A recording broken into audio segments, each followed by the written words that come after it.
Okay. Masakit dito sa daliri. Tapos, sarap ng buhay niya, no? Nakaupo lang siya. Nakasandal lang doon sa, sa upuan. Nakasandal lang. Tapos, ikaw ang hilot ng hilot. Nakakapa mo rin ba yung mga bukol? Opo. Nakakapa ko po yung mga bukol niya. Tapos Malaki. yun, ang ginagawa ko po doon kasi, doon na kami sa may kalan. Bakit sa may kalan? Para Malapit. malapit tapos mainit. Oh, Matagal. sa pang warm compress. Kasi Kesa pag naman sa thermos ka lang, madaling lumamig yun. Hindi ka ba napaso? Parang ang init-init mag-apply ng warm compress ni Judy. Marilu? Hindi naman? Hindi naman po. Anong pakiramdam mo nung hina-hot compress niya yung breast? Yung pinahat compress niya po ako, hindi ko nakaramdam ng init. Oh, walang init na nararamdaman Opo. si Marilu. Parang dumampi lang. Opo. Kaya pala paulit-ulit sabi mo ang ginawa mong pagdampi. Parang namanhid na po. Manhid yung po kanya. yung ano. Oh. Wala po akong Doon ano. po ako kinabahan kasi nung mag-ano ako sa kanya. Umuusok talaga, na yung sobrang ano init eh. Nung nilagay ko sa kanya tapos siya hindi siya nakakaramdam. Kaya ako ngayon nag-ano sa kanya, kabang-kaba ako. Then sabi ko, bakit hindi niya naramdaman ang init ng tawil? Samantala, masakit na yung kamay mo dahil sa init. So, ilang application ng warm compress bago niya naramdaman nung first time na naghilutan kayo? Ang 3 days na sa kanya Oh, nung unang araw, dinadampian ka ng warm compress, hindi mo nararamdaman, but just the same, hinilot mo pa din.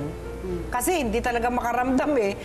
Malaking tulong, on the third day, naramdaman mo na yung Opo, mainit. opo. Umaray ka ba? Opo, kasi pero parang ano na talaga dito. Masakit na talaga. Opo. Kasi nung first 2 days, hindi mo naramdaman. Alam mo, tama yung ginawa mo, Judy, no? Baka marami magpahilot sa breast sa'yo dito, ha? Kasi ganito, kung hindi tumalab yung application ng warm compress para mag-open yung skin pores, nakatulong din siya kasi nag-open nga yung skin pores. Pag-apply mo ng Healing Galing Oil sa affected area, na-absorb ka agad at yung tuloy-tuloy na gentle massage sa affected area, Judy, ay nagbigay ng sirkulasyon doon sa affected area. Kaya nung pangatlong araw na, naramdaman na niya na mainit pala itong dinadampi mo, no? At kailan mo naramdaman yung may pagbabago na, may ginhawa? On the first day, may naramdaman ka ba?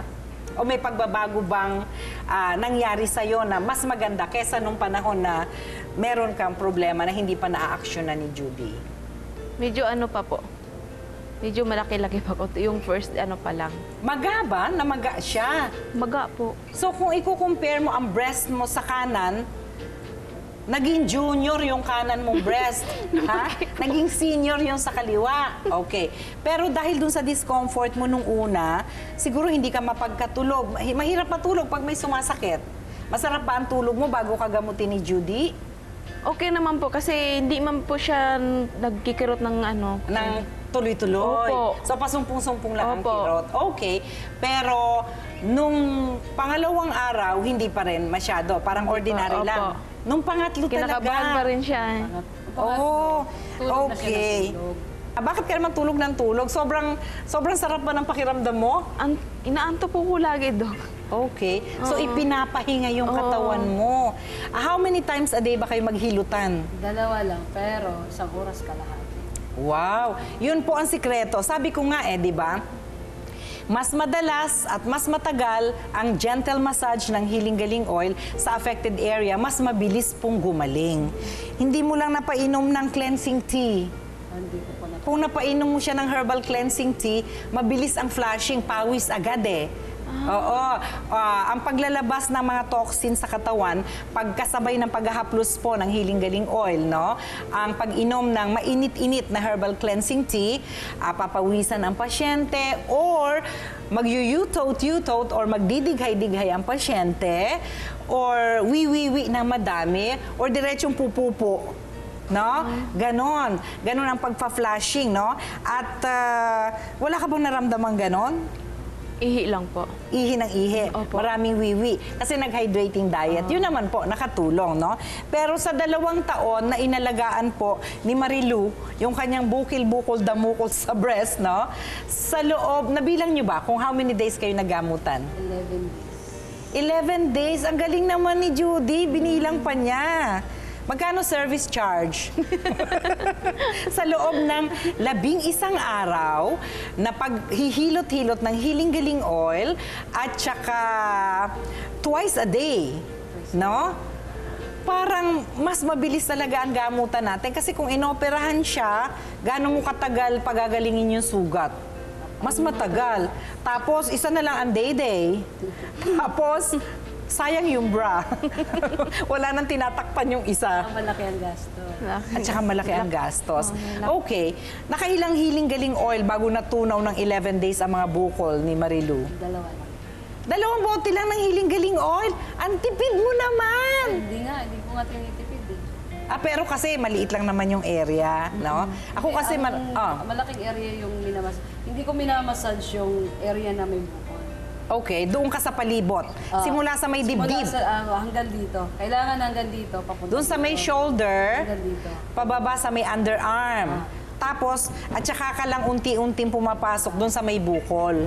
Pagka yung iinitin ko yung kamay ko. Tapos saka ko lang siya itatapak ng kamay. Pag after mong mag-massage, Pag minasage ko ng 3 daliri. 3 daliri ba ginagamit mo? 3 daliri. Okay. Mamassage mo siya ganyan. Papaikot dito sa dibdib. Pag ganyan mo siya hanggang sa may ilalim. Tapos, pagka nakapag-massage ka na sa kanya, tapos babasain mo yung kamay mo ng oil, yung painitin mo siya. Pag pinainit mo siya, tsaka mo siya idampi doon. Dadampi, yung pinakapalad. Oo, doon sa Dagdag may- na warm compress. Doon sa may nipple, doon sa may bukol area. Kasi nandun yung mga malalaki. Pero later on, nakayanan mo nang i-massage pati yung may bukol. Nung maramdaman ko na yung parang nag-ano na siya, hindi na siya matigas. Lumambot na? Oo. Okay. Gagamitan ko na siya ng 2 daliri para igaganon ko lang siya doon. Mas madali yung 2 daliri no? Igaganon ko siya. Okay. Tapos, maglalagay ako doon sa bulak ng maraming... Healing Galing Oil. Wait, yun na yung iiwan ko sa kanya. Itinatapal. Tinatapal ko po. Hanggang magdamag yun, kailangan meron siya. After 11 days, nagpa-ultrasound sila ulit at ang sabi sa ultrasound, ano ang nakita doon? Clear po. Clear na, no? Ang result, normal breast, no? No focal mass seen on both breasts. Ang una ultrasound namin sa ibang ultrasound kami yung may bukol. Iba. Oo. Okay. Kasi nung pumunta kami ng ibang magpa-ultrasound kami, ayaw na nila kasi na-ultrasound na daw. So, dapat sundin namin kung ano yung sinabi ng doktor. So, ang ginawa ko, sabi ko, kailangan natin magsinungaling. Sabi natin, magpa-check up lang tayo. Okay. Magpa-ultrasound para malaman. Kasi ako, excited na akong malaman kung anong result nung ginawa namin. Kasi nung naghihilot ka, wala ka na nakakapambukol. Oo, Okay, wala po. okay. Tapos Kaya nung- nag-decide kayo na magpa-ultrasound ulit. Opo. Nung in-ultrasound siya, sabi nung nag-ultrasound, bakit wala naman ako makitang bukol? Sabi ko, Kino-compare niya dun sa unang ultrasound. Opo. Alright. pero hindi pa po namin pinakita yun nung una. Kasi para i-ultrasound siya. Nung Okay. ma-ultrasound siya, sabi namin, Dok, may nakita po ba kayo? Sabi niya, wala akong nakita kasi, ano bang sabi ng doktor? Sabi ko po, ito po yung unang ultrasound. Sabi niya, anong nangyari? Sabi niya, siya ang nagtaka ngayon. Anong nangyari? Bakit wala na akong makita? 25 years na akong ba't ngayon wala? Tapos sabi niya, kunin mo yung result sa Monday. Tapos sabi niya, hindi pala Monday, kailangan makita to ng doktor talaga para siya ang kung anong meron dito. Pero hindi ako sigurado, basta ako wala akong nakita, sabi niya. Okay. Nung in-ultrasound siya ulit, doktor na mismo yung nag-ultrasound. Okay. Tapos wala na talagang makita nung doktor. Nung wala siya makita, ang sinabi niya, manghingi po siya ng number para sa inyo. Ano daw? Hihingi po ng number sa inyo kasi daw nagtataka po siya anong nangyari. Number niyo po ang hinihingi. Hinihingi ni Doc ang number ng Healing Galing. At tatanungin pa paano namin natutunaw ang mga bukol. Ayaw din maniwala yung nag-ultrasound sa akin. Kasi sabi niya, 25 years na daw siya nag-ultrasound. Ngayon lang siya nakatagpo ng ganun. Dapat tinuruan mo na lang si Doc. Ang dali-dali lang naman, no? Pero dahil nga po mga kapatid sa holistic approach, no, sa ating paggagamutan, ay nakuha, no, sa 11 days na tiyagang paghahaplos ng Healing Galing Oil for 1.5 hours every session, twice a day, no? At ito, buhay na patotoo. Huwag po kayo magtaka ang mga doktor po. Meron pong forever sa paghilot.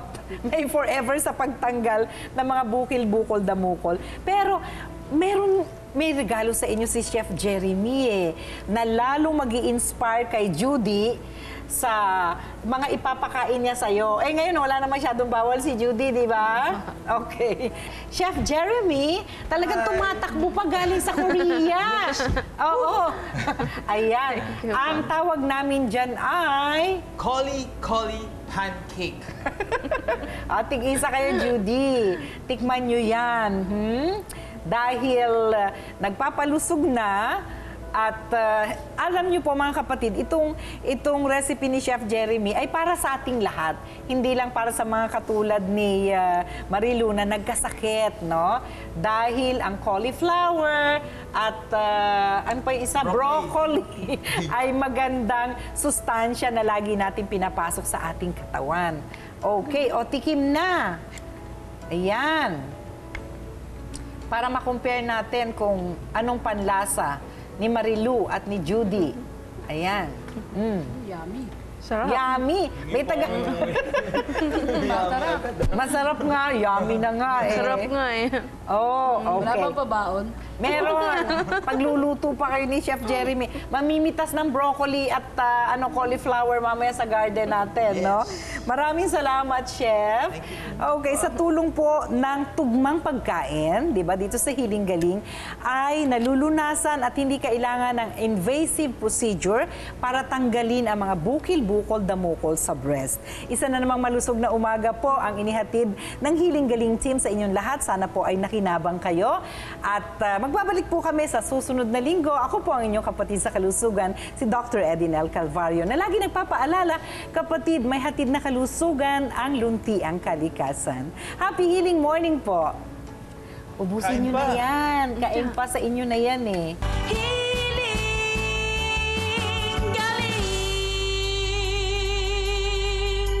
Ayon po sa Stroke Society of the Philippines, ang stroke ang leading cause of disability at second leading cause of death dito po sa ating bansa. Sa kaso po ng ating kapatid na si Bobby, nung siya po ay na-stroke, presence of mind ng kanya pong asawa na si Lot ang nagligtas sa buhay niya. Hinila niya yung paa. Ate, tubikwas na! Nag-move yung paa niya sa kahihilot ni Grace. Kahihilot. Meron pong mga 4 na letra, no, na dapat tandaan kung positive na na-stroke ang inyong pasyente. Itong sa akin ay pusisig at ang sa'yo ay Squisig. iswisig. Tingnan mo kung alin na mas Sige, masarap. sige.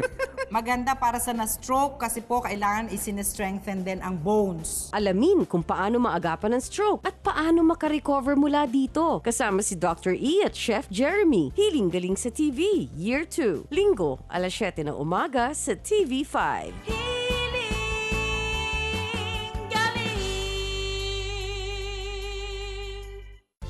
Isang mahalagang paalala. Ang Hiling Galing main office sa Novaliches ay bukas para sa regular free consultation. Lunes hanggang Linggo, alas 9 ng umaga hanggang alas 5 ng hapon. Maliban tuwing holidays, maaari kayong mag-text sa aming text hotline 0921-445-0355 para sa inyong mga katanungan.